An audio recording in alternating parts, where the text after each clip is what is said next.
Thank you very much.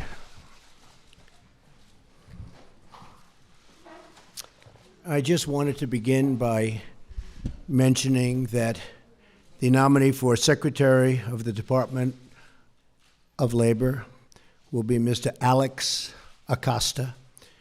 He has a law degree from Harvard Law School. He's a great student, former clerk for Justice Samuel Alito, and he has had a tremendous career.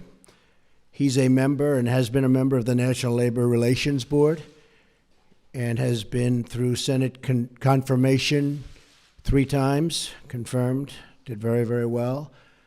And so Alex, I've wished him the best. We just spoke, and he's going to be, I think he'll be a tremendous Secretary of Labor.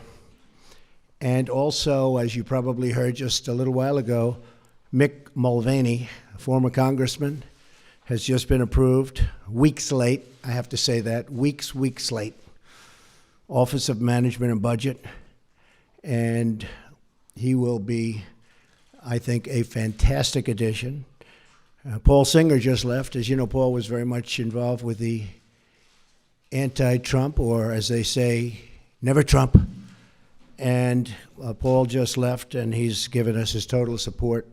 And it's all about unification. We're unifying the party, and hopefully we're going to be able to unify the country. It's very important to me. I've been talking about that for a long time, but it's very, very important to me. So I want to thank Paul Singer for being here and for coming up to the office. He was a very strong opponent, and now he's a very strong ally, and I appreciate that. I think I'll say a few words, and then we'll take some questions. And I had this time, we've been negotiating a lot of different transactions to save money on contracts that were terrible, including airplane contracts that were out of control and late and terrible, just absolutely catastrophic in terms of what was happening. And we've done some really good work. We're very proud of that. And then right after that, you prepare yourselves. We'll do some questions, unless you have no questions. That's always a possibility. I'm here today to update the American people on the incredible progress that has been made in the last 4 weeks since my inauguration. We have made incredible progress. I don't think there's ever been a president elected who in this short period of time has done what we've done. A new Rasmussen poll, in fact, because the people get it. Much of the media doesn't get it. They actually get it, but they don't write it, let's put it that way. But a new Rasmussen poll just came out just a very short while ago, and it has our approval rating at 55% and going up. The stock market has hit record numbers, as you know, and there has been a tremendous surge of optimism in the business world, which is, to me, means something much different than it used to. It used to mean, oh, that's good. Now it means that's good for jobs. Very different. Plants and factories are already starting to move back into the United States, and big league, Ford, General Motors, so many of them. I'm making this presentation directly to the American people with the media present, which is an honor to have you. This morning, because many of our nation's reporters and folks will not tell you the truth and will not treat the wonderful people of our country with the respect that they deserve. And I hope going forward we can be a little bit different and maybe get along a little bit better if that's possible. Maybe it's not, and that's okay too.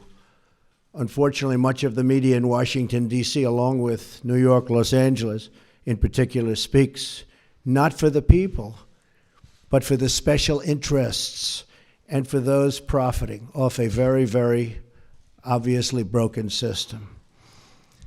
The press has become so dishonest that if we don't talk about it, we are doing a tremendous disservice to the American people. Tremendous disservice. We have to talk about it to find out what's going on, because the press honestly is out of control. The level of dishonesty is out of control. I ran for president to represent the citizens of our country. I am here to change the broken system so it serves their families and their communities well. I am talking and really talking on this very entrenched power structure, and what we're doing is we're talking about the power structure. We're talking about its entrenchment. As a result, the media is going through what they have to go through to oftentimes distort, not all the time, and some of the media is fantastic, I have to say. They're honest and fantastic. But much of it is not. The distortion, and we'll talk about it, you'll be able to ask me questions about it. But we're not going to let it happen, because I'm here again to take my message straight to the people. As you know, our administration inherited many problems across government and across the economy. To be honest, I inherited a mess. It's a mess. At home and abroad, a mess. Jobs are pouring out of the country. You see what's going on with all of the companies leaving our country, going to Mexico and other places. Low pay, low wages, mass instability overseas, no matter where you look. The Middle East, a disaster. North Korea, we'll take care of it, folks. We're going to take care of it all. I just want to let you know, I inherited a mess. Beginning on day one, our administration went to work to tackle these challenges. On foreign affairs, we've already begun enormously productive talks with many foreign leaders, much of it you've covered, to move forward towards stability, security, and peace in the most troubled regions of the world, of which there are many. We have had great conversations with the United Kingdom and meetings, Israel, Mexico, Japan, China, and Canada. Really, really productive conversations. I would say far more productive than you would understand. We've even developed a new council with Canada to promote women's business leaders and entrepreneurs. Very important to me, very important to my daughter Ivanka. I have directed our defense community, headed by our great general, now Secretary Mattis. He's over there now, working very hard, to submit a plan for the defeat of ISIS, a group that celebrates the murder and torture of innocent people in large sections of the world. It used to be a small group, now it's in large sections of the world. They've spread like cancer. ISIS has spread like cancer. Another mess I inherited. And we have imposed new sanctions on the nation of Iran, who's totally taken advantage of our previous administration. And they're the world's top sponsor of terrorism. And we're not going to stop until that problem is properly solved. And it's not properly solved now. It's one of the worst agreements I've ever seen drawn by anybody. I've ordered plans to begin for the massive rebuilding of the United States military. I've had great support from the Senate. I've had great support from Congress generally. We've pursued this rebuilding in the hopes that we will never have to use this military. And I will tell you, that is I would be so happy if we never had to use it. But our country will never have had a military like the military we're about to build and rebuild. We have the greatest people on earth in our military, but they don't have the right equipment, and their equipment is old. I used it. I talked about it at every stop. Depleted. It's depleted. It won't be depleted for long. And I think one of the reasons I'm standing here instead of other people is that, frankly, I talked about we have to have a strong military. We have to have strong law enforcement also. So we do not go abroad in the search of war. We really are searching for peace, but it's peace through strength. At home, we have begun the monumental task of returning the government back to the people on a scale not seen in many, many years. In each of these actions, I'm keeping my promises to the American people. These are campaign promises. Some people are so surprised that we're having strong borders. Well, that's what I've been talking about for a year and a half, strong borders. They're so surprised. Oh, he having strong borders. Well, that's what I've been talking about to the press and to everybody else. One promise after another, after years of politicians lying to you to get elected. They lied to the American people in order to get elected. Some of the things I'm doing probably aren't popular, but they're necessary for security and for other reasons. And then coming to Washington and pursuing their own interests, which is more important to many politicians. I'm here following through on what I pledged to do. That's all I'm doing. I put it out before the American people, got 306 electoral college votes. I wasn't supposed to get 222. They said there's no way to get 222. 230 is impossible. 270, which you need, that was laughable. We got 306 because people came out and voted like they've never seen before. So that's the way it goes. I guess it was the biggest electoral college win since Ronald Reagan. In other words, the media is trying to attack our administration because they know we are following through on pledges that we made, and they're not happy about it for whatever reason. But a lot of people are happy about it. In fact, I'll be in Melbourne, Florida at 5 o'clock on Saturday, and I just heard that the crowds are massive that want to be there. I turn on the TV, open the newspapers, and I see stories of chaos. Chaos. Yet it is the exact opposite. This administration is running like a fine-tuned machine, despite the fact that I can't get my cabinet approved. And they're outstanding people, like Senator Dan Coates, who's there, one of the most respected men in the Senate. He can't get approved. How do you not approve him? He's been a colleague, highly respected, brilliant guy, great guy. Everybody knows it. We're waiting for approval. So we have a wonderful group of people that's working very hard, that's being very much misrepresented about, and we can't let that happen. So if the Democrats all you have to do is look at where they are right now. The only thing they can do is delay, because they've screwed things up royally, believe me. Let me list to you some of the things that we've done in just a short period of time. I just got here. I got here with no cabinet. Again, each of these actions is a promise I made to the American people. So we'll go over just some of them, and we have a lot happening next week and in the weeks coming. We've withdrawn from the job-killing disaster known as Trans-Pacific Partnership. We're going to make trade deals, but we're going to have one-on-one deals, bilateral. We're going to have one-on-one deals. We've directed the elimination of regulations that undermine manufacturing and called for expedited approval of the permits needed for America and American infrastructure. And that means plant, equipment, roads, bridges, factories. People take 10, 15, 20 years to get disapproved for a factory. They go in for a permit. It's many, many years. And then at the end of the process, they spend tens of millions of dollars on nonsense. And at the end of the process, they get rejected. Now, they may be rejected with me, but it's going to be a quick rejection. Not going to take years. But mostly, it's going to be an acceptance. We want plants built, and we want factories built, and we want the jobs. We don't want the jobs going to other countries.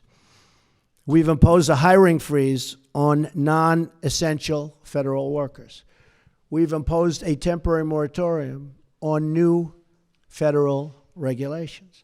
We've issued a game-changing new rule that says for each one new regulation, 2 old regulations must be eliminated. Makes sense. Nobody's ever seen regulations like we have. You go to other countries and you look at industries they have and you say, let me see your regulations. And they're a fraction, just a tiny fraction of what we have. And I want regulations because I want safety, I want all environmental situations to be taken properly care of. It's very important to me. But you don't need 4 or 5 or 6 regulations to take care of the same thing. We've stood up for the men and women of law enforcement, directing federal agencies to ensure they are protected from crimes of violence. We've directed the creation of a task force for reducing violent crime in America, including the horrendous situation, take a look at Chicago and others, taking place right now in our inner cities. Horrible. We've ordered the Department of Homeland Security and Justice to coordinate on a plan to destroy criminal cartels coming into the United States with drugs. We're becoming a drug-infested nation. Drugs are becoming cheaper than candy bars, and we're not going to let it happen any longer. We've undertaken the most substantial border security measures in a generation to keep our nation and our tax dollars safe, and are now in the process of beginning to build a promised wall on the southern border. Met with General, now Secretary Kelly, yesterday, and we're starting that process.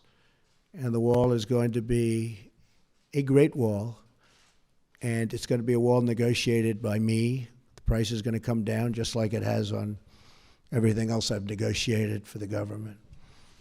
And we're going to have a wall that works. We're not going to have a wall like they have now, which is either non-existent or a joke. We've ordered a crackdown on sanctuary cities that refuse to comply with federal law and that harbor criminal aliens, and we've ordered an end to the policy of catch and release on the border. No more release.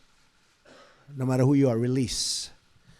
We've begun a nationwide effort to remove criminal aliens, gang members, drug dealers, and others who pose a threat to public safety. We are saving American lives every single day. Court system has not made it easy for us.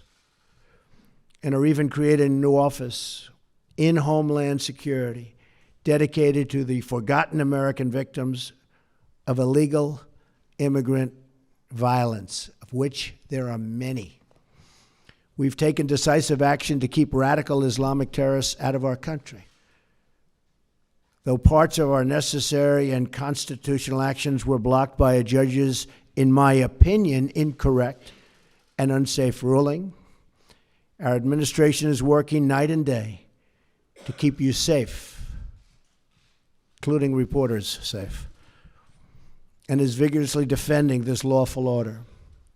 I will not back down from defending our country. I got elected on defense of our country, and I keep my campaign promises. And our citizens will be very happy when they see the result. They already are, I can tell you that. Extreme vetting will be put in place, and it already is in place in many places. In fact, we had to go quicker than we thought because of the bad decision we received from a circuit that has been overturned at a record number.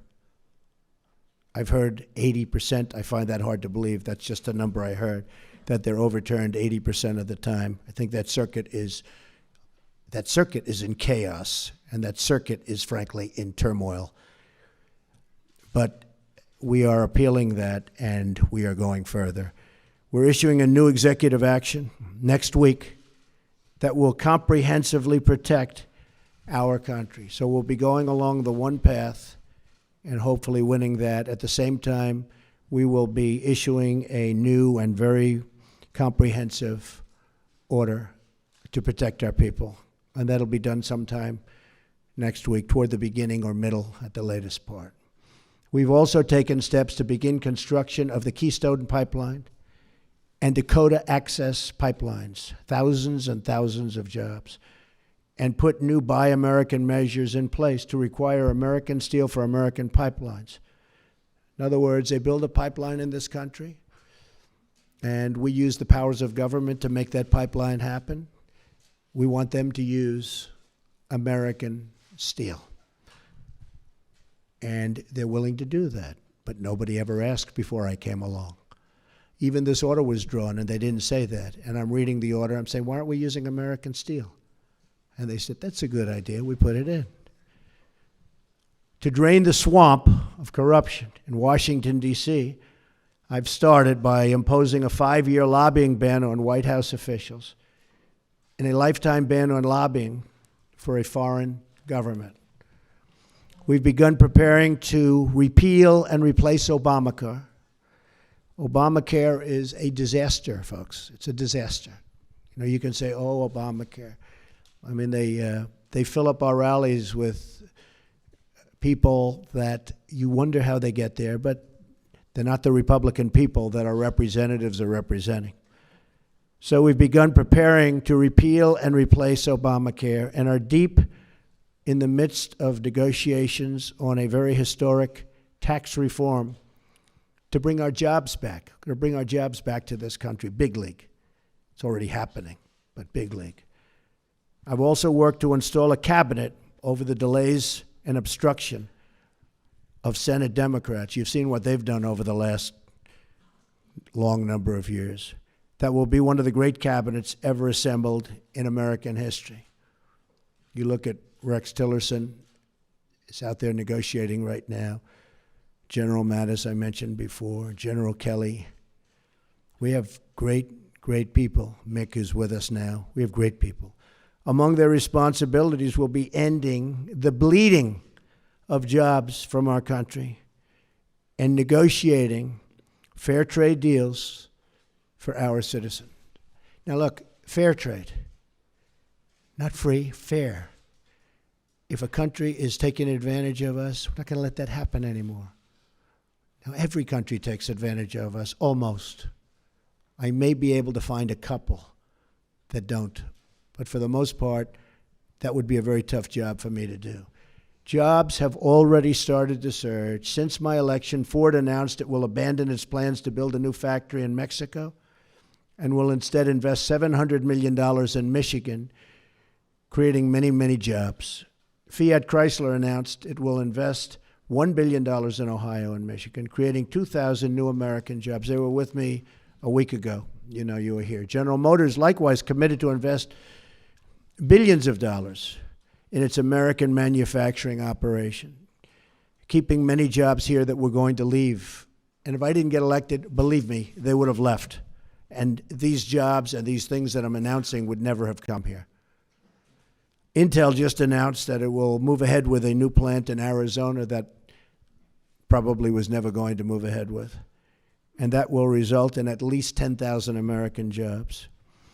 Walmart announced it will create 10,000 jobs in the United States just this year because of our various plans and initiatives. And there'll be many, many more, many more. These are a few that we're naming.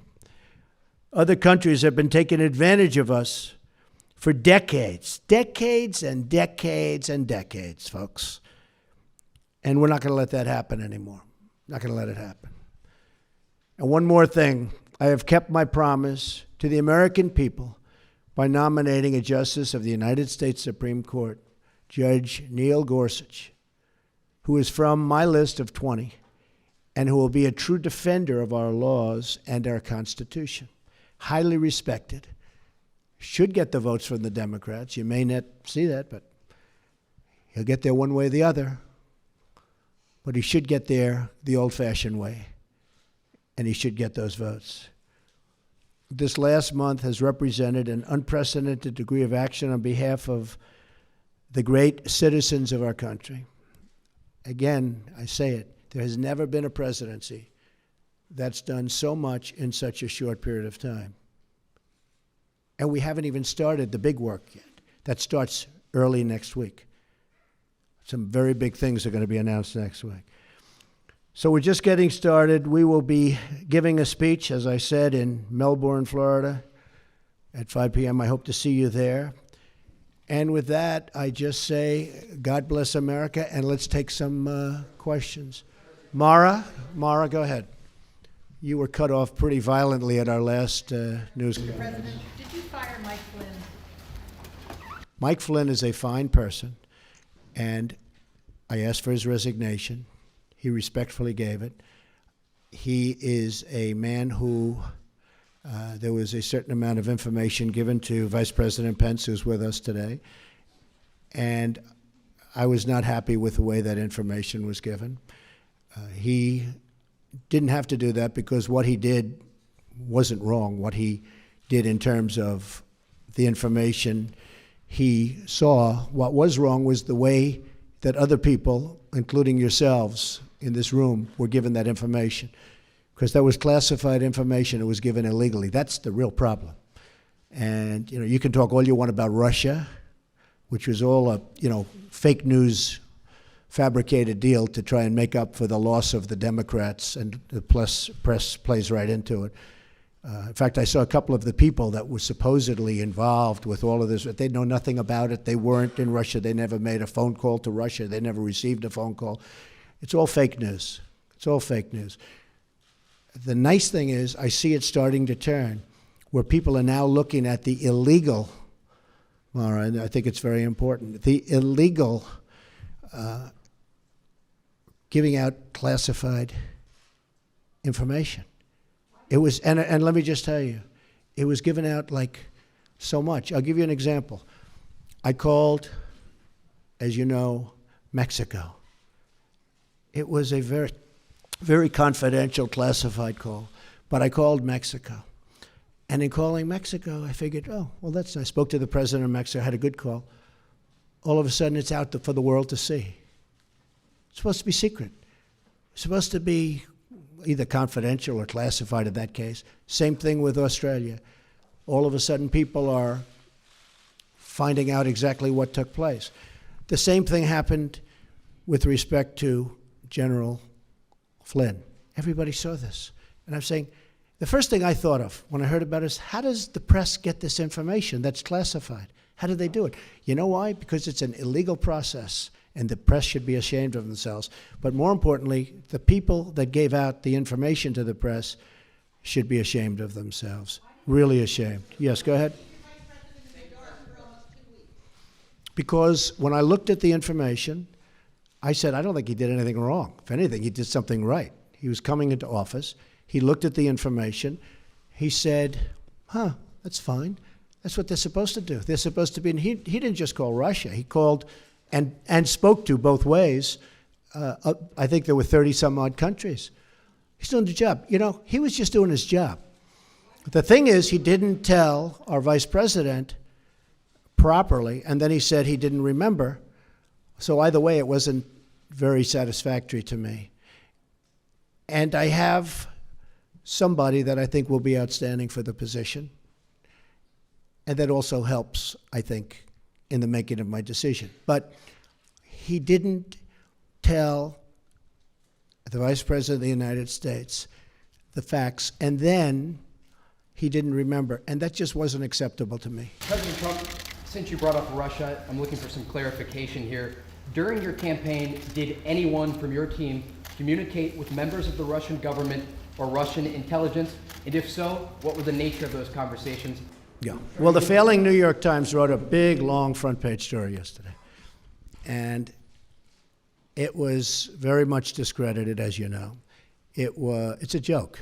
And the people mentioned the story. I noticed they were on television today saying they never even spoke to Russia. They weren't even a part, really. I mean, they were such a minor part. I hadn't spoken to them. I think the one person, I don't think I've ever spoken to him. I don't think I've ever met him. And he actually said he was a very low-level member of, I think, a committee for a short period of time. I don't think I ever met him. Now, it's possible that I walked into a room and he was sitting there, but I don't think I ever met him. I didn't talk to him ever, and he thought it was a joke. The other person said he never spoke to Russia, never received a call, look at his phone records, et cetera, et cetera.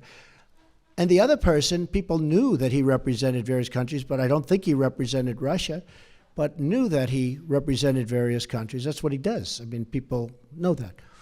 That's Mr. Manafort, who's, by the way, a respected man. He's a respected man. But I think he represented the Ukraine government or somebody. But people knew that. Everybody knew that. So these people, and he said that he has absolutely nothing to do and never has with Russia. And he said that very forcefully. I saw his statement. He said it very forcefully. Most of the papers don't print it because that's not good for their stories. So the three people that they talked about all totally deny it. And I can tell you, speaking for myself, I own nothing in Russia. I have no loans in Russia. I don't have any deals in Russia. President Putin called me up very nicely to congratulate me on the win of the election. He then called me up extremely nicely to congratulate me on the inauguration, which was terrific. But so did many other leaders, almost all other leaders from almost all other countries. So that's the extent. Russia is fake news. This is fake news put out by the media. The real news is the fact that people probably from the Obama administration, because they're there, because we have our new people going in place right now. As you know, Mike Pompeo is now taking control of the CIA. James Comey at FBI. Dan Coates is waiting to be approved. I mean, he is a senator and a highly respected one, and he's still waiting to be approved. But our new people are going in. And just while you're at it, because you mentioned this, Wall Street Journal did a story today that was almost as disgraceful as the failing New York Times' story yesterday. And it talked about, you saw it front page.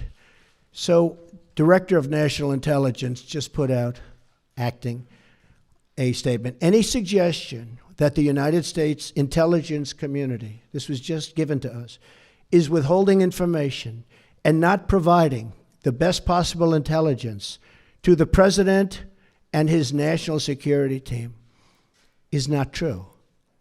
So they took this front page story out of the Wall Street Journal, top, and they just wrote the story that it's not true. And I'll tell you something, I'll be honest, because I sort of enjoy this back and forth, and I guess I have all my life, but I've never seen more dishonest media than, frankly, the political media. I thought the financial media was much better, much more honest. But I will say that I never get phone calls from the media. How do they write a story like that in the Wall Street Journal without asking me? Or how do they write a story in the New York Times, put it on front page? That was like the story they wrote about the women and me. Front page, big, massive story. And it was nasty. And then they called, they said, we never said that. We like Mr. Trump. They called up my office. We like Mr. Trump. We never said that. And it was they totally misrepresented those very wonderful women, I have to tell you. Totally misrepresented. I said, give us a retraction. They never gave us a retraction. And frankly, I then went on to other things. Okay. Go ahead.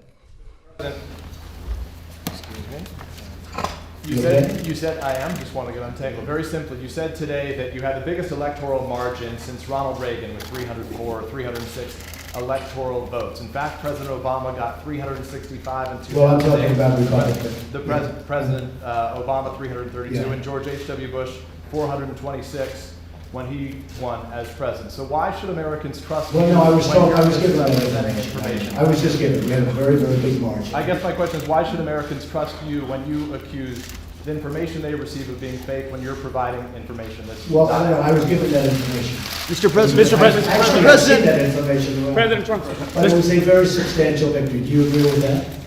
You're the president. Okay, thank you. Mr. President. Mr. President, thank you so much. Good afternoon to you, sir. Can you tell us, in determining that Lieutenant General Flynn there was no wrongdoing in your mind, what evidence was weighed? Did you ask for transcripts of these telephone intercepts with Russian officials, particularly the Ambassador Sergei Kislyak, who he was communicating with?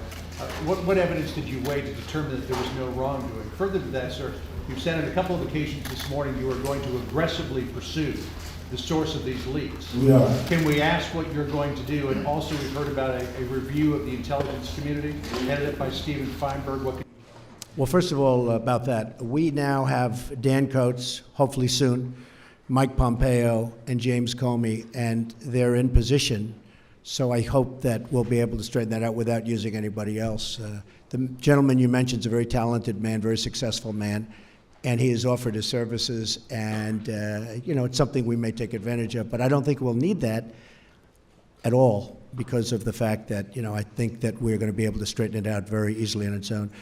As far as the general's concerned, when I first heard about it, I said, that doesn't sound wrong. My counsel came, Don McGahn, White House counsel, and he told me, and I asked him, and he can speak very well for himself. He said he doesn't think anything is wrong. He really didn't think, it was really what happened after that, but he didn't think anything was done wrong. I didn't either, because I waited a period of time and I started to think about it. I said, well, I don't see, to me he was doing the job.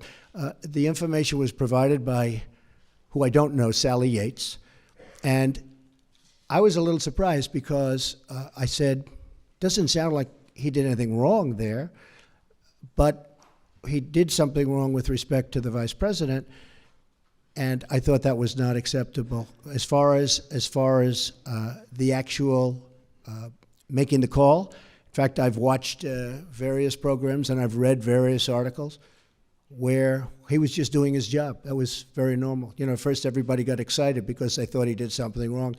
After they thought about it, it turned out he was just doing his job. So, and I do, and by the way, with all of that being said, I do think he's a fine man. Yes, John?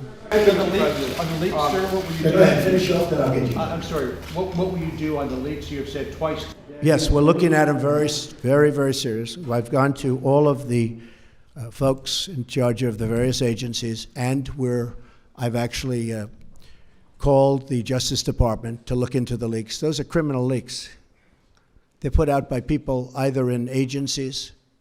I think you'll see it stopping because now we have our people in. You know, again, we don't have our people in because we can't get them approved by the Senate. We just had Jeff Sessions approved in Justice as an example. So we are looking into that very seriously. It's a criminal act. You know what I say? When I was called out on Mexico, I was shocked because all this equipment, all this incredible phone equipment. When I was called out on Mexico, I was really, really surprised. But I said, you know, it doesn't make sense. That won't happen. But that wasn't that important to call. It was fine. I could show it to the world, and he could show it to the world. The president, who's a very fine man, by the way. Same thing with Australia. I said, that's terrible that it was leaked, but it wasn't that important. But then I said to him, what happens when I'm dealing with the problem of North Korea? What happens when I'm dealing with the problems in the Middle East?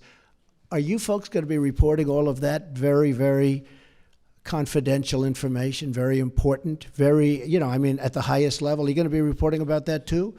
So I don't want classified information getting out to the public. And in a way, that was almost a test. So I'm dealing with Mexico. I'm dealing with Argentina. We were dealing on this case with Mike Flynn. All this information gets put into the Washington Post and gets put into the New York Times. And I'm saying, what's going to happen when I'm dealing on the Middle East? What's going to happen when I'm dealing with really, really important subjects like North Korea? We got to stop it. That's why it's a criminal penalty. Yes, John. Thank you, Mr. President. I just want to get you to clarify, because it's a very important point. Can you say definitively that nobody on your campaign had any contacts with the Russians during the campaign? And on the leaks, is it fake news or are these real leaks? Well, the leaks are real. You're the one that wrote about them and reported them. I mean, the leaks are real. You know what they said. You saw it. And the leaks are absolutely real. The news is fake because so much of the news is fake. So one thing that I felt it was very important to do, and I hope we can correct it, because there's nobody I have more respect for, well, maybe a little bit, but than reporters, than good reporters. It's very important to me, and especially in this position. It's very important. I don't mind bad stories. I can handle a bad story better than anybody, as long as it's true. And, you know, over a course of time, I'll make mistakes and you'll write badly, and I'm okay with that. But I'm not okay when it is fake. I mean, I watch CNN, it's so much anger and hatred and just the hatred. I don't watch it anymore because it's very good. He's saying no. It's okay, Jim. It's okay, Jim, you'll have your chance. But I watch others too. You're not the only one, so don't feel badly. But I think it should be straight. I think it would be frankly more interesting. I know how good everybody's ratings are right now, but I think that'd actually be better. People, I mean, you have a lower approval rate than Congress. I think that's right. I don't know, Peter, is that one right? Because, you know, I think they have I heard lower than Congress. But honestly, the public would appreciate it. I'd appreciate it. Again, I don't mind bad stories when it's true. But we have an administration where the Democrats are making it very difficult. I think we're setting a record or close to a record in the time of approval of a cabinet. I mean, the numbers are crazy. When I'm looking, some of them had approved immediately. I'm going forever. And I still have a lot of people that we're waiting for. And that's all they're doing is delaying. And you look at Schumer and the mess that he's got over there, and they have nothing going. The only thing they can do is delay. And, you know, I think they'd be better served by, approving and making sure that they're happy and everybody's good. And sometimes, I mean, I know President Obama lost 3 or 4, and you lose them on the way, and that's okay. That's fine. But I think they would be much better served, John, if they just went through the process quickly. This is pure delay tactics. And they say it, and everybody understands it. Yeah, go ahead, Jim.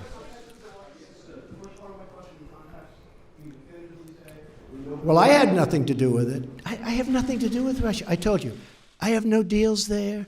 I have no anything. Now, when WikiLeaks, which I had nothing to do with, comes out and happens to give, they're not giving classified information. They're giving stuff, what was said in an office about Hillary cheating on the debates, which, by the way, nobody mentions. Nobody mentions that Hillary received the questions to the debates. Can you imagine, seriously, can you imagine if I received the questions?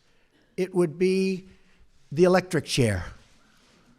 Okay? He should be put in the electric. You would even call for the reinstitution of the death penalty, okay?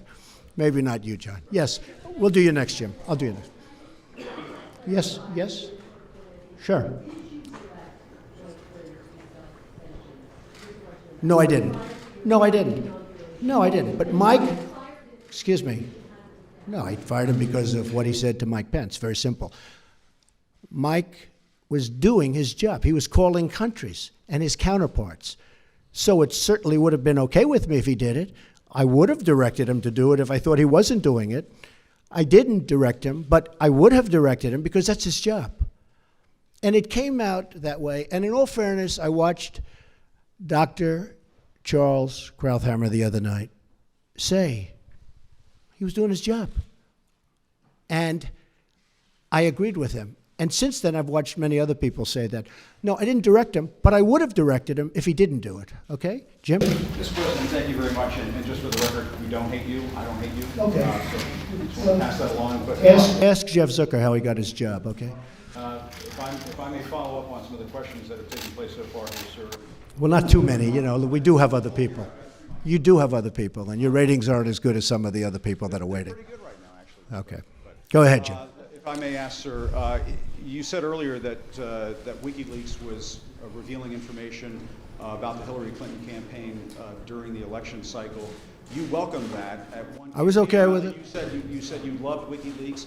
At another campaign press conference, you called on the Russians to find the missing 30,000 emails. I'm wondering, sir, if you... Well, she was actually missing 33, and then that got extended with a whole Maybe pile my after numbers are that. off a But little that's bit, it. too. No, but I did say 30, but it was actually higher than that. If I may ask you, sir, it sounds as though you do not have much credibility here when it comes to leaking, if that is something that you encouraged during the campaign. Fair question. Ready? If I may ask you that. No, but let me do one at a If I may time. ask Do you a mind? follow-up. Yes, sir. All right. So in one case, you're talking about highly classified information. In the other case, you're talking about John Podesta saying bad things about the boss. I will say this. If John Podesta said that about me and he was working for me, I would have fired him so fast your head would have spun. He said terrible things about her. But it wasn't classified information. But in one case, you're talking about classified. Regardless, if you look at the RNC, we had a very strong, at my suggestion, and I give Reince great credit for this, at my suggestion, because I know something about this world, I said I want a very strong defensive mechanism. I don't want to be hacked. And we did that. And you have seen that they tried to hack us and they failed. The DNC did not do that. And if they did it, they could not have been hacked. But they were hacked and terrible things came in. And, the only thing that I do think is unfair is some of the things were when I heard some of those things, I picked up the papers the next morning and I said, oh, this is going to be front page. It wasn't even in the papers. Again, if I had that happen to me, it would be the biggest story in the history of publishing or the head of newspapers. I would have been the headline in every newspaper. I mean, think of it. They gave her the questions to a debate, and she should have reported herself. Why didn't Hillary Clinton announce that, I'm sorry, but I have been given the questions to a debate or a town hall, and I feel that it's inappropriate, and I want to turn in CNN for not doing a good job? And if I may follow up on that, just something that Jonathan Carl was asking you about. You said that the leaks are real, but the news is fake. I guess I don't understand.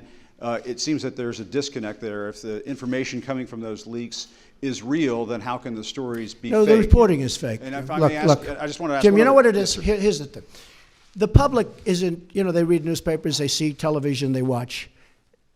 They don't know if it's true or false because they're not involved.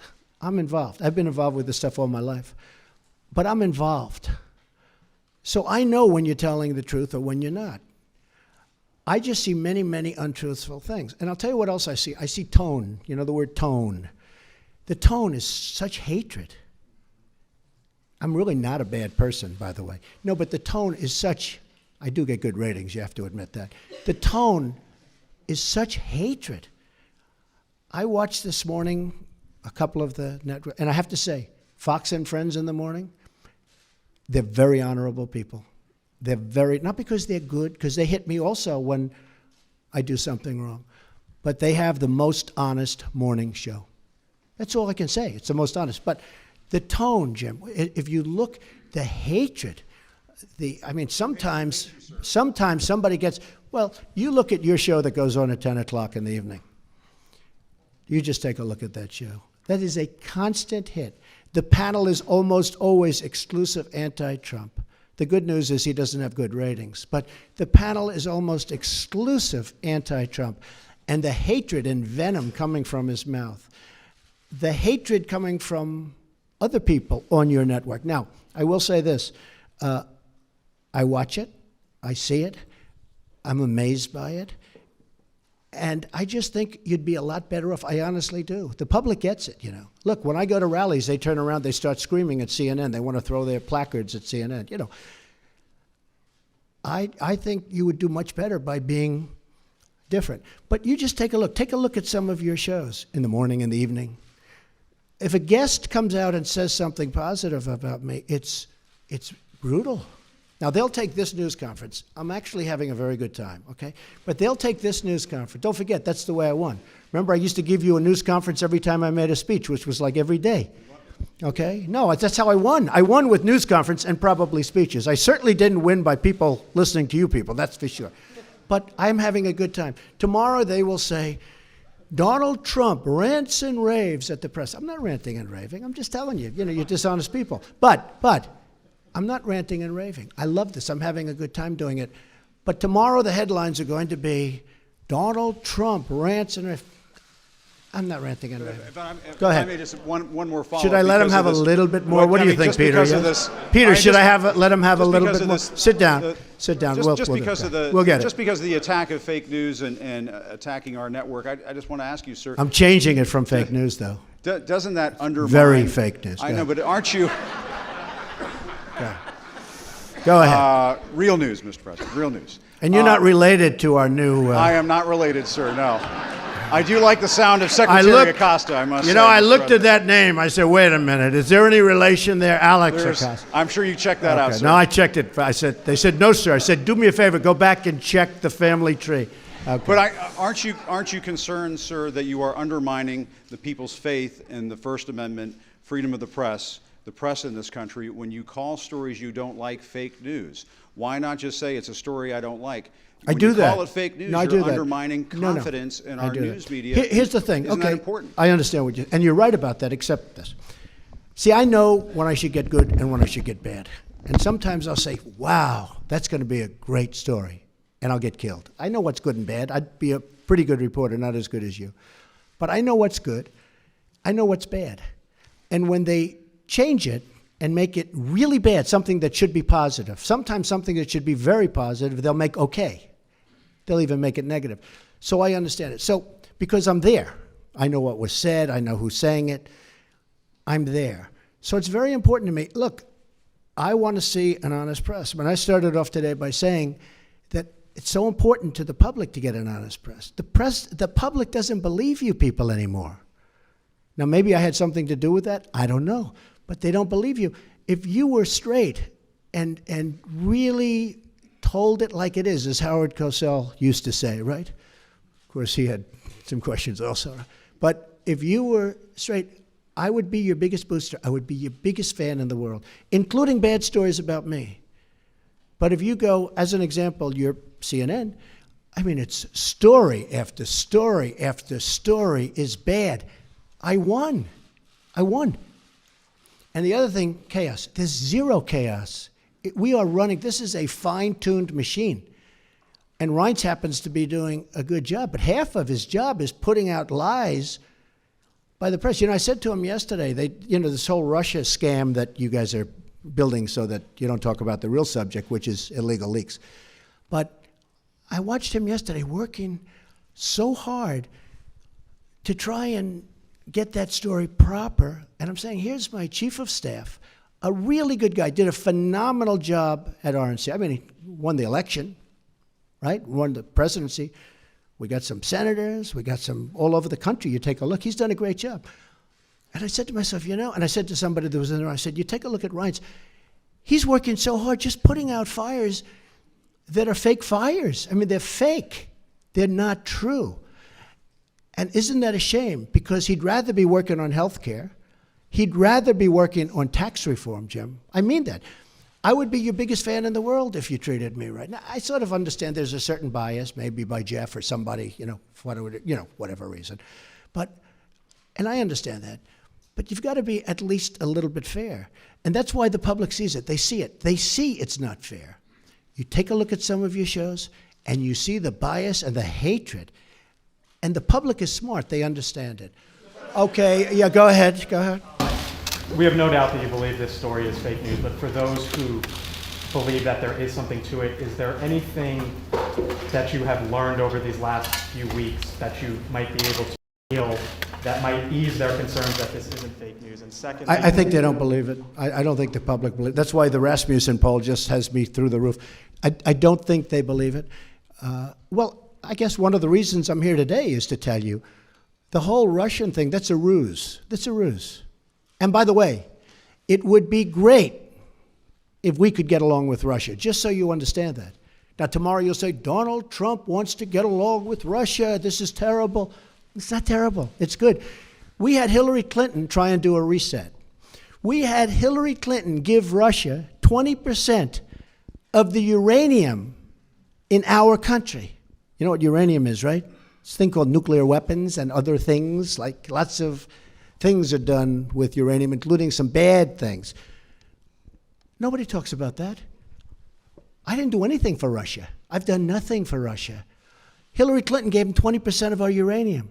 Hillary Clinton did a reset. Remember with the stupid plastic button that made us all look like a bunch of jerks? Here, take a look. He looked at her like, what the hell is she doing with that cheap plastic button?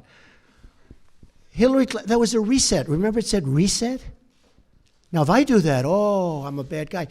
If we could get along with Russia, that's a positive thing. We have a very talented man, Rex Tillerson, who's going to be meeting with them shortly. And I told him, I said, I know politically it's probably not good for me. Hey, the greatest thing I could do is shoot that ship that's 30 miles offshore right out of the water. Everyone in this country is going to say, oh, it's so great. That's not great. That's not great. I would love to be able to get along with Russia. Now, you've had a lot of presidents that haven't taken that tack. Look where we are now. Look where we are now. So, if I can, now, I love to negotiate things. I do it really well and all that stuff. But it's possible I won't be able to get along with Putin. Maybe it is. But I want to just tell you, the false reporting by the media, by you people, the false, horrible, fake reporting, makes it much harder to make a deal with Russia. And probably Putin said, he's sitting behind his desk, and he's saying, I see what's going on in the United States. They follow it closely. It's going to be impossible for President Trump to ever get along with Russia because of all the pressure he's got with this fake story, okay? And that's a shame, because if we could get along with Russia, and by the way, China and Japan and everyone, if we could get along, it would be a positive thing, not a negative thing. Mr. President, since you Tax reform is going to happen fairly quickly. We're doing Obamacare. We're in final stages. We should be submitting the initial plan in March, early March, I would say. And we have to, as you know, statutorily and for reasons of budget, we have to go first. It's not like, frankly, the tax would be easier, in my opinion, but for statutory reasons and for budgetary reasons, we have to submit the health care sooner. So we'll be submitting health care sometime in early March, mid-March, and after that, we're going to come up, and we're doing very well on tax reform. Yes. Mr. President, you mentioned Russia. Let's talk about some serious issues that have come up in the last week that you have had to deal with as President of the United States. Okay. You mentioned the vessel, the spy vessel off the coast of the United States. Not good. There was a ballistic missile test that many interpret as Not a good. violation of an Not agreement good. between the two countries, and a Russian plane buzzed a U.S. destroyer. Not good. I listened to you Excuse during the me, campaign. when did it happen? It happened when, if you were Putin right now, you would say, hey, we're back to the old games with the United States. There's no way Trump can ever do a deal with us because the public, you have to understand, if I was just brutal on Russia right now, just brutal, people would say, you would say, oh, isn't that wonderful? But I know you well enough. Then you would say, oh, he was too tough. He shouldn't have done that. Look, I'm just all trying of to the find out things, your wait a minute, orientation wait, to those. excuse me just I'm one just trying to second. find out what you're All gonna of do about those it, Mr. things that you President. mentioned are very recent. Because probably Putin assumes that he's not going to be able to make a deal with me because it's politically not popular for me to make a deal. So Hillary Clinton tries a reset. It failed. They all tried. But I'm different than those people. Go ahead. How are you interpreting those moves, and what do you intend to do about them? Just have you the way given I said Rex it. Tillerson any advice or counsel I on have. how to deal? I have. And I'm so beautifully represented. I'm so honored that the Senate approved him. He's going to be fantastic. Yes, I think that I've Is already... Putin testing you, do you believe, sir? No, I don't think so. I think Putin probably assumes that he can't make a deal with me anymore because politically it would be unpopular for a politician to make a deal. I can't believe I'm saying I'm a politician, but I guess that's what I am now. Because, look, it would be much easier for me to be tough on Russia, but then we're not going to make a deal. Now, I don't know that we're going to make a deal. I don't know. We might not. But it would be much easier for me to be so tough. The tougher I am on Russia, the better. But you know what? I want to do the right thing for the American people. And to be honest, secondarily, I want to do the right thing for the world. If Russia and the United States actually got together and got along, and don't forget, we're a very powerful nuclear country, and so are they. There's no upside. We're a very powerful nuclear country, and so are they. I've been briefed, and I can tell you one thing about a briefing that we're allowed to say because anybody that ever read the most basic book can say it. Nuclear holocaust would be like no other. They're a very powerful nuclear country, and so are we. If we have a good relationship with Russia, believe me, that's a good thing, not a bad So thing. when you say they're not good, do you mean that Who they did are I say under... is not good? No, when I read off the three things that have recently happened. No, Each it's one of them not you said good, they're but they not happen. good. But do they damage the relationship? They Do all undermine happened recently. No, I'm this going to country's see what ability happens. to work with Russia? They all happened recently, and I understand what they're doing because they're doing the same thing. Now, again, maybe I'm not going to be able to do a deal with Russia, but at least I will have tried. And if I don't, does anybody really think that Hillary Clinton would be tougher on Russia than Donald Trump? Does anybody in this room really believe that? Okay? But I tell you one thing, she tried to make a deal. She had the reset. She gave all that valuable uranium away. She did other things. You know, they say I'm close to Russia. Hillary Clinton gave away 20% of the uranium in the United States. She's close to Russia. Can we You know what I gave to Russia? You know what I gave? Nothing. Can we conclude there'll be no response to these particular provocations? Yeah, I'm not going to tell you anything about what response I do. I don't talk about military response. I don't say I'm going into Mosul in 4 months. We are going to attack Mosul in 4 months. Then 3 months later, we are going to attack Mosul in 1 month. Next week, we are going to attack Mosul. In the meantime, Mosul is very, very difficult. You know why? Because I don't talk about military, and I don't talk about certain other things. You're going to be surprised to hear that. And by the way, my whole campaign, I'd say that. Right. So I don't have to tell you. There I will don't be a want to be one of response. these guys that say, yes, here's what we're going to do. I don't have to do that. There I will don't be a have to res- tell in you other what words, I'm there going will to be a do in North response, Korea. Mr. Wait a President. minute. I don't have to tell you what I'm going to do in North Korea. And I don't have to tell you what I'm going to do with Iran. You know why? Because they shouldn't know. And eventually you guys are going to get tired of asking that question. So when you ask me, what am I going to do with the ship, the Russian ship as an example, I'm not going to tell you. But hopefully I won't have to do anything. But I'm not going to tell you. Okay. Can I just ask you, thank you very much, Mr. President. Where are you from? BBC. Okay. Here's another beauty. It's a good line. Impartial, free and fair. Yeah, sure. Mr. President. Just like CNN, right? On the travel ban, we could banter back and forth. On the travel ban, would you accept that that was a good example of the smooth running of government? Yeah, I do. Let me tell you about the Were there travel. any mistakes in that? Wait. I know who you are. Just wait. Let me tell you about the.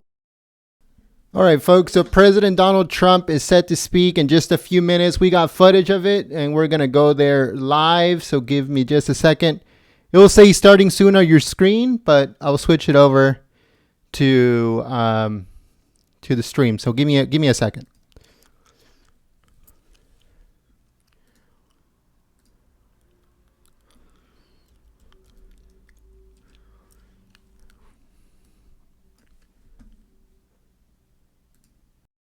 They're brought by very nice buses, and they were put out at various locations.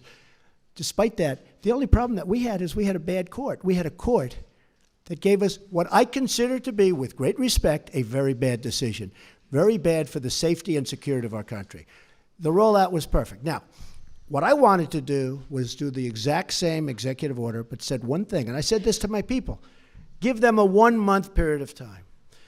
But General Kelly, now Secretary Kelly, said, if you do that, all these people will come in the month, the bad ones. You do agree there are bad people out there, right? They're not everybody that's like you. You have some bad people out there. So Kelly said, you can't do that. And he was right. As soon as he said it, I said, wow, I never thought of it. I said, how about...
Hello, folks. My name is Jen. I'm the host of the stream. I would just like to ask you for a quick favor. We're posting links on the chat. If you just can click on them, and that will share our stream on your Twitter or your Facebook. All you have to do is click on it and paste, click on it and tweet. It helps us out immensely, and we appreciate all of your help sharing the streams, liking the streams, and telling people about Golden State Times. Folks, big things are happening. We're starting to get press passes to different events, so we're going to go there live on certain events. We'll keep you guys updated on that. If you guys would like more information, sign up to our newsletter that is coming out today. We're sending those today in a little bit. If you'd like to sign up to our newsletter, go to goldenstatetimes.com. Again, that's goldenstatetimes.com for our newsletter on breaking news, news stories that we're writing, events that we're covering, and future events that we're going to cover live on the field. So go to goldenstatetimes.com, sign up. It's free. It goes straight to your inbox. Thank you very much.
Speaker of the House of Representatives, Governor Scott Walker, Mr. Terry Goh, and Senator Ron Johnson.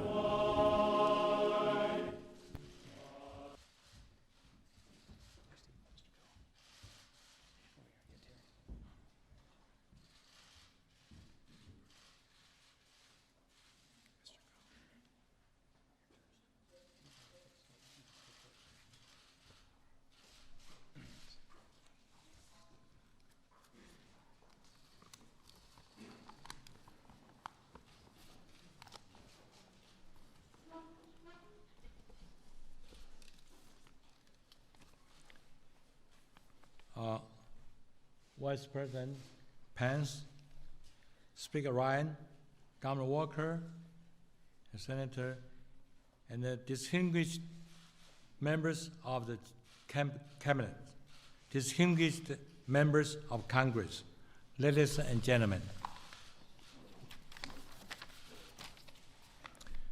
We are in the middle of the eyeball revolution. High-resolution 8K display and the powerful 5G communication will greatly increase the growth of big data.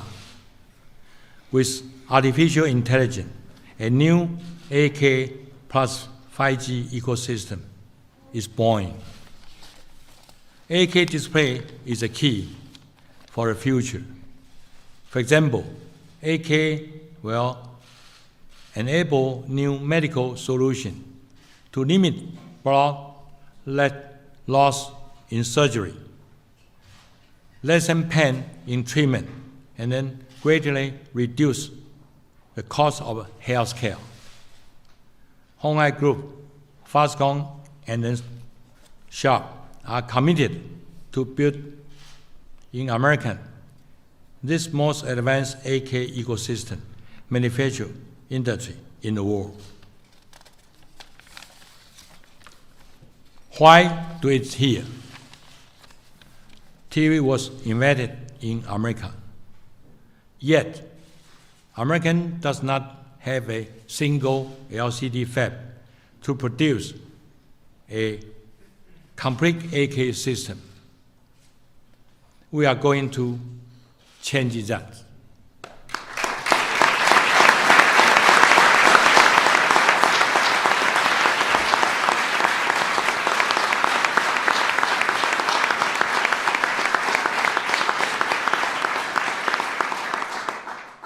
It starts today with this investment in Wisconsin.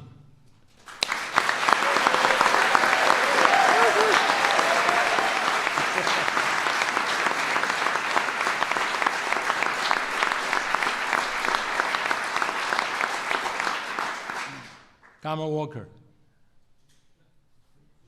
I'd like to thank you and your leadership teams. I also would like to thank you, Mr. Jared Kushner, the White House Office of American Innovation, for your hard work to make this investment a reality. Speaker Ryan, thank you for all your advice and support on Capitol Hill.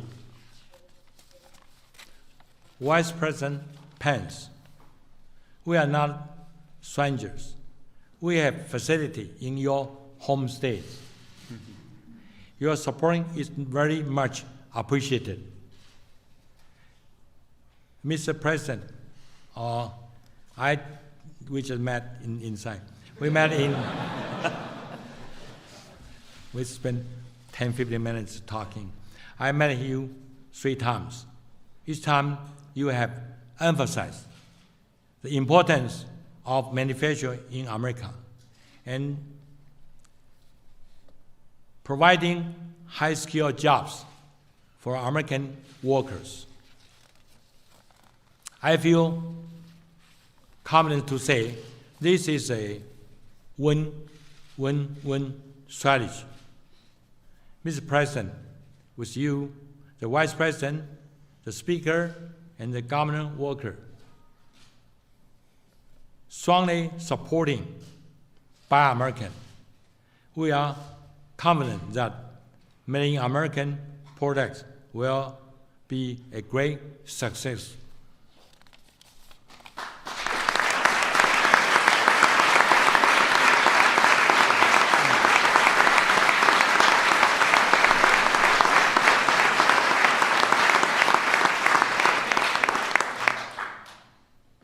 I know you are committed to growth manufacturing in the United States.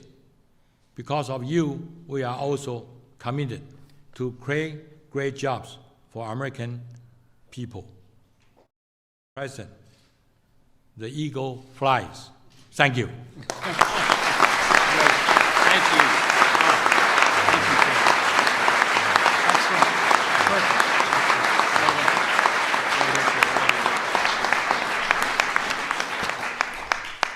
Well, first off, thank you to the President for hosting us. You will be hearing from him in just a moment. Mr. Vice President, my good friend and former colleague, to the Speaker, my good friend and longtime neighbor, to the legislative leaders here from Congress, who I'll mention in just a few moments, to our legislative leaders from the state, to all of you, and but particularly Terry, to you and your team. Lewis and Alan, it's good to see you guys here. Spent a lot of time together with your great team, but we're really appreciative and couldn't be more excited. And I got to tell you, I personally want to say, you know, Terry just gave a great speech there, but Terry for us embodies not only in America, but in Wisconsin, when we think about success story in terms of hard work, determination, building a company with just literally a few $1,000s in 1974, starting out building the knobs. Remember the old knobs on the black and white TV? Some of you are too young to remember this, but the Gallagher, I'm thinking of you in particular, but Gallagher, I'm thinking building those knobs and then getting in a Atari contract to build a joystick. As a kid, I can still remember doing that, and then going on to Compaq, and now being one of the leaders in the world. And we are absolutely thrilled to have you here today and to have your success story be a part of the American success story, and particularly the success story here in the state, or coming to be in the state of Wisconsin. So Terry, thank you.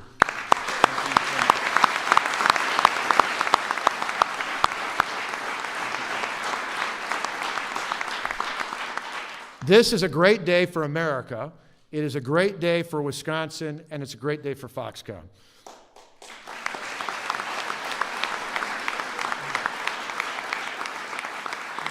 Today, we're announcing the single largest economic development project in the history of the state of Wisconsin, and one of the largest in the history of this country.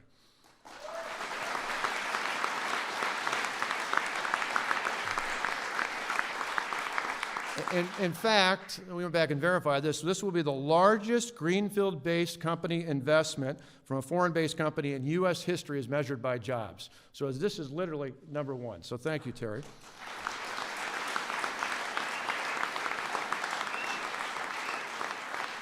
Foxconn in the state of Wisconsin tomorrow in our state will enter into a memorandum of understanding by which Foxconn will invest $10 million.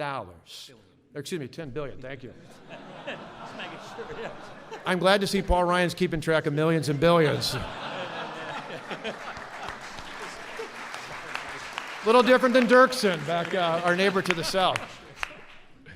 $10 billion. For a minute there, I thought I was on a TV show, right? $10 billion, which will create 13,000 jobs in the state of Wisconsin.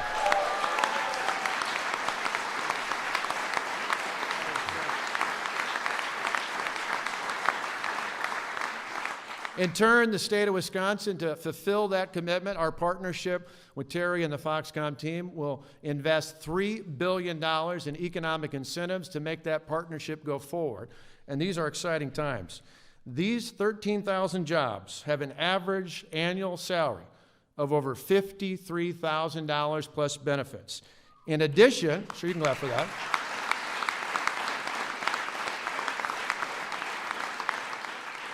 In addition to the 13,000 jobs directly created by the Foxconn investment, the project is expected to create at least 22,000 indirect and induced jobs throughout the state of Wisconsin. Now, Foxconn's manufacturing campus will be a combination of a variety of buildings. In total, get this number, totaling 20 million square feet.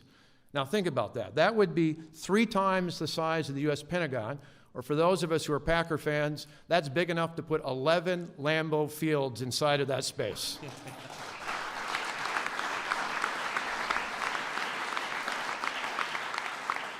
Some 10,000 construction jobs will be needed to build that campus. So we're going to need people from all across the state of Wisconsin and throughout the Midwest to help us out. Foxconn, as you heard Terry say, will build the first facility in the United States that will build LCD panels for everything from the automotive business to healthcare to entertainment and all industries combined. This is some of the most exciting technology in the world. Going forward, I want all of you to know, but particularly the President to know, that these panels will be made in America proudly in the state of Wisconsin.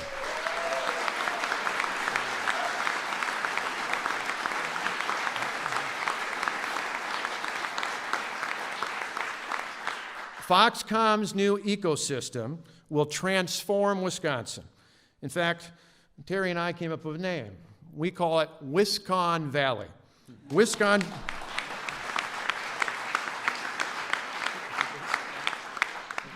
with 2 N's. Wisconn Valley in fact, the region we will call Wisconn Valley will become the new global home to cutting-edge technology and innovation. Wisconn Valley will help us attract top talent from across the country and around the world. Wisconn Valley will help us with one more tool to keep our college and high school graduates in the state of Wisconsin instead of going beyond our borders. This is exciting and transformational.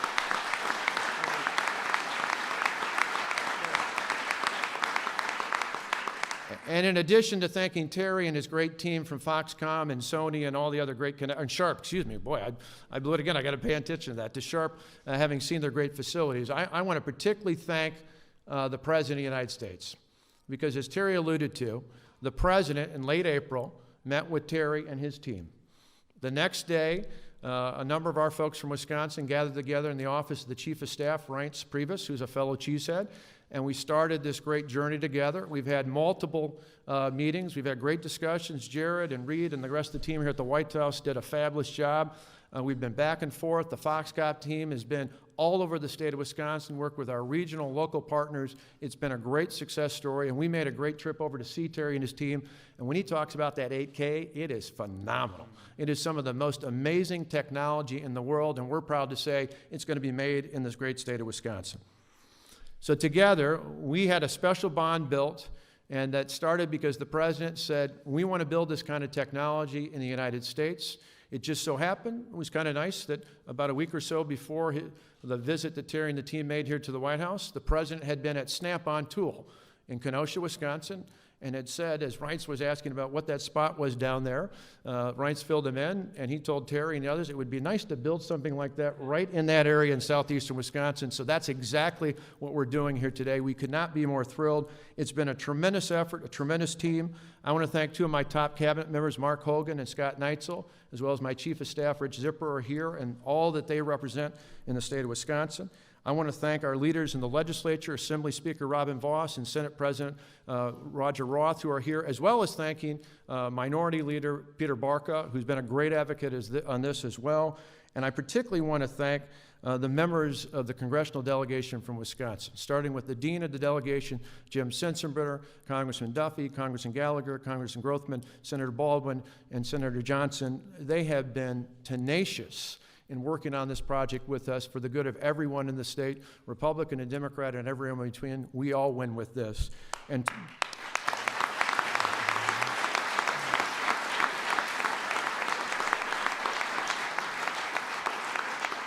certainly a big part of that team is someone we're very proud of. Someone who grew up down the road from me, flipping burgers at McDonald's just like I did. He was just in Janesville and I was in Delavan. But the Speaker of the House of Representatives has been an advocate all the way through. He called Terry, he reached out to the team, he had dinner with us. He made the case about why this is exceptional to do business in the great state of Wisconsin. He's a champion for the people of the 1st Congressional District. He's a champion for the people of the great state of Wisconsin. He's a champion for the great people of this great country. My friend, the Speaker of the House, Paul Ryan. Thank you. Thank you. Really well done. Wow. What can I say?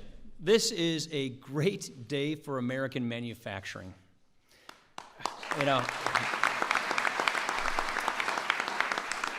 and for southeastern Wisconsin, this is an absolute game changer. It means more jobs and more security and more prosperity for families. It is another example of how our region is truly a manufacturing powerhouse. It truly is. Look, I too want to take this opportunity to thank President Trump for his leadership. I remember the day when Reince called me after they were in Kenosha at Snap-on Tools. Scott just mentioned the story, and seeing the space of some of our shuttered factories, talking about how the president was so focused on making sure not only we bring manufacturing jobs back to America, but that we bring manufacturing jobs back to Wisconsin. One thing we know about this president is how committed he is to reviving American manufacturing and bringing jobs home. This right here shows actual results, getting it done.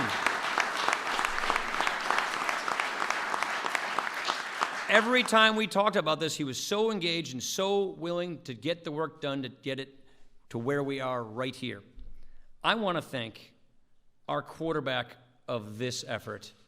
I want to thank our governor, Scott Walker.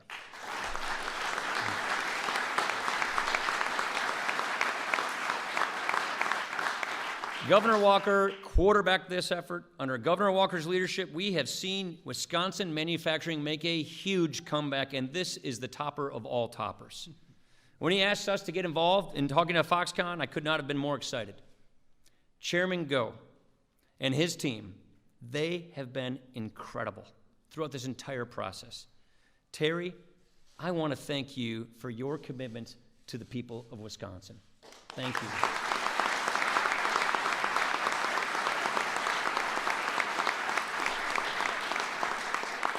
Your vision, Terry, for building high technology, high skilled manufacturing right in the heart of America, it is truly impressive. I cannot wait for Americans to see what this is all about. I cannot wait for Wisconsinites to see the true impressive vision that this represents. We cannot wait for this partnership to begin. And at this time, I want to introduce someone who is no stranger to the potential of Midwest manufacturing. And that is my old colleague as well, and great friend, and a great advocate for American workers, and that is my friend and our Vice President Mike Pence.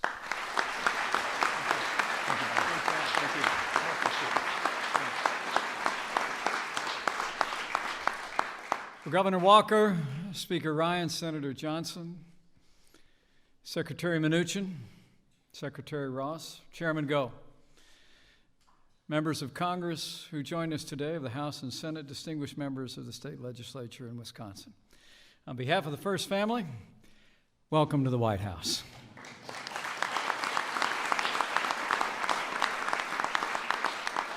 And thanks to the leadership of President Donald Trump, welcome to a historic day for American jobs in the American heartland.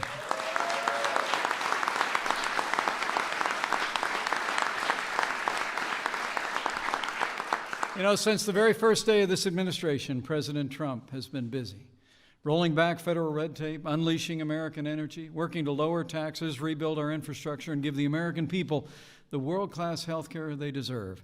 And job creators have responded to the president's agenda with optimism and action.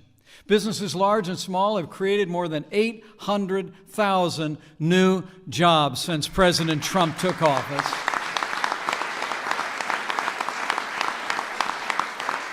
Company after company are announcing record investments, billions of dollars and thousands of jobs, and today's announcement here at the White House is just the latest vote of confidence in our president and his agenda, and our partners at the state level. And companies from across this country and across the wider world are going to continue to invest in American jobs and American workers and America's future, because under President Donald Trump, America is back.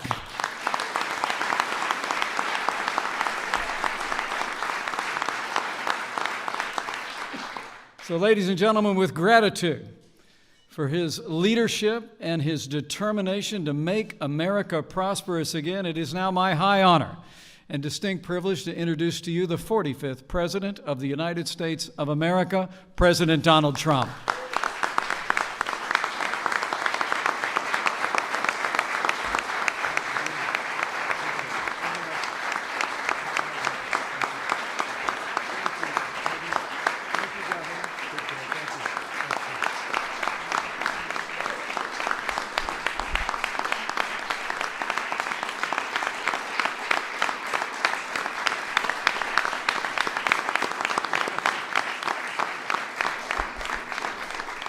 Please, thank you very much. I want to thank our great Vice President. Thank you to Speaker Ryan. We're working very, very closely. We're getting a lot done. Governor Walker has been so tremendous from the first time we announced that Terry even had a small amount of interest in going into this country someplace. And, you know, when you give that to Governor Walker, it's pretty much of a done deal. Ron Johnson, Senator, he's been so helpful to us on a thing that you haven't heard too much about recently, health care. And I think we're doing okay, Ron. I'm hearing good things. Good. I'm hearing good things. Secretary Mnuchin, Secretary Ross, all of the congressmen, the great congressmen, and senators we have in the audience, thank you very much. And thanks especially to my friend, one of the great business men anywhere in the world, Terry Go.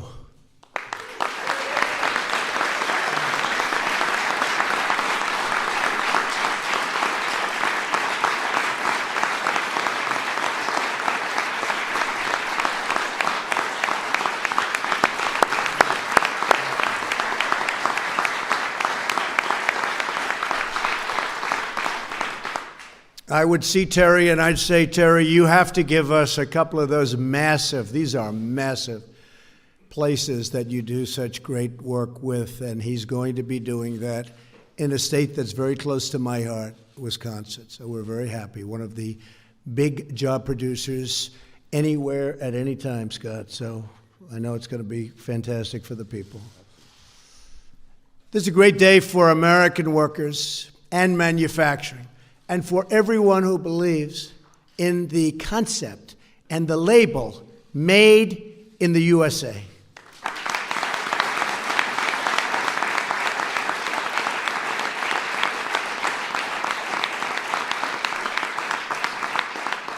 Today I'm pleased to announce that Foxconn, a world leader in manufacturing for computers, communications, and consumer electronics, one of the truly great companies of the world, will build a state-of-the-art manufacturing facility for the production of LCD panel products in Wisconsin, investing many, many billions of dollars right here in America and creating thousands of jobs. And I mean American jobs. That's what we want.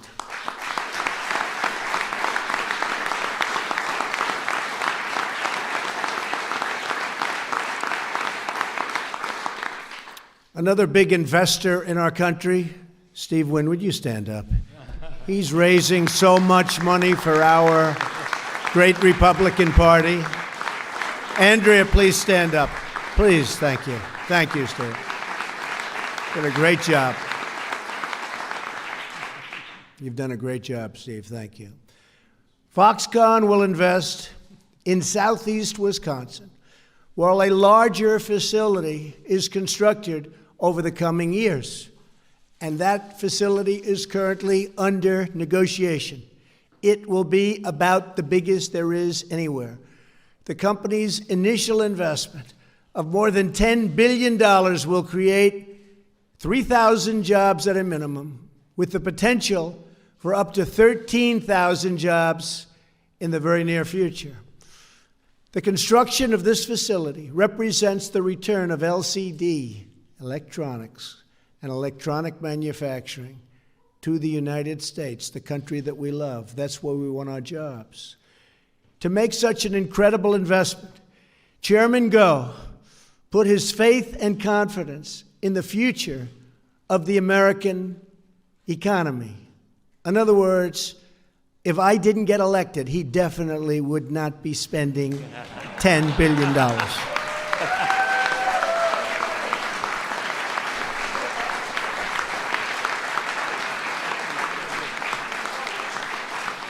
His great company has seen you see exactly what I'm saying, our administration's work to remove job-killing regulations he's been watching, to institute Buy American and Hire American, and all of those policies, and to pursue the steps necessary to revitalize American industry, including repealing and replacing Obamacare.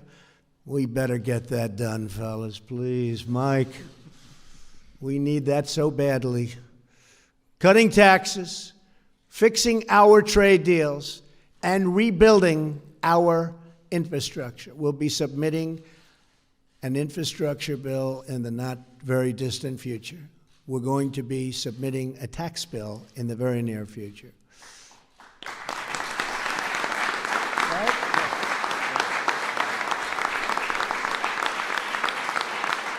When this investment is complete, Foxconn has the potential to create more manufacturing jobs than we've seen in many, many decades.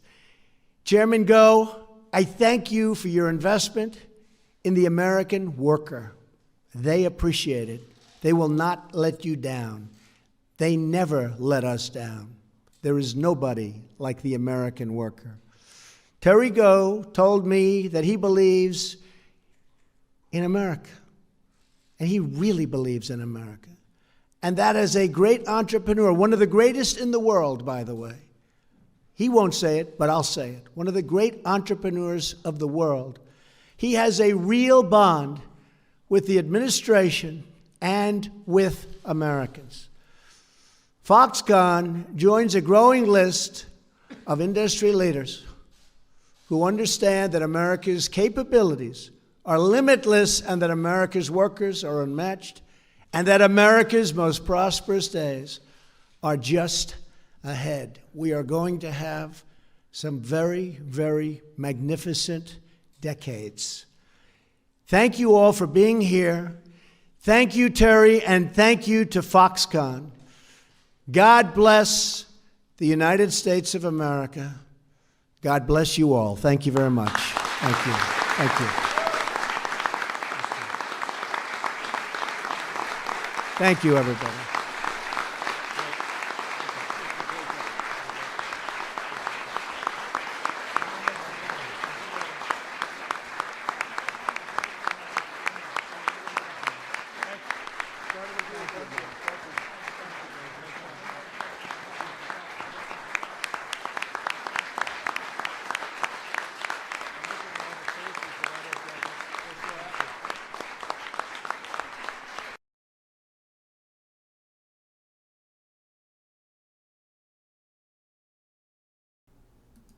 Thank you very much, everyone, for joining us and choosing us as your stream of choice. If you are new to our community, we encourage you to subscribe to the channel and click the notification bell. We stream everything that has to do with the Trump administration, politics, and everything in between. So don't miss anything. We'll have it here for you at Golden State Times. Just really quick, we are about to issue the newsletter for today. So if you haven't yet, please go and subscribe and for the newsletter at goldenstatetimes.com so you guys can get all the up-to-date news on everything that is going on straight to your inbox. If you guys are interested in signing up, go to goldenstatetimes.com, sign up, it's free, and it'll go straight to your inbox. Thank you very much, everyone. I'm sorry. And we'll be publishing some news videos later on today regarding the Arwan brothers, regarding other issues that have been happening throughout the day. And as you guys now know, President Trump has brought Foxconn to the United States to make LED screens and stuff like that here in the United States from now on. So it's pretty awesome. Jobs are coming back. Manufacturing is coming back. And this is just the beginning, folks. So thank you very much for joining us. My name is Jen. I'm from Golden State Times, and I'll see you soon. Peace.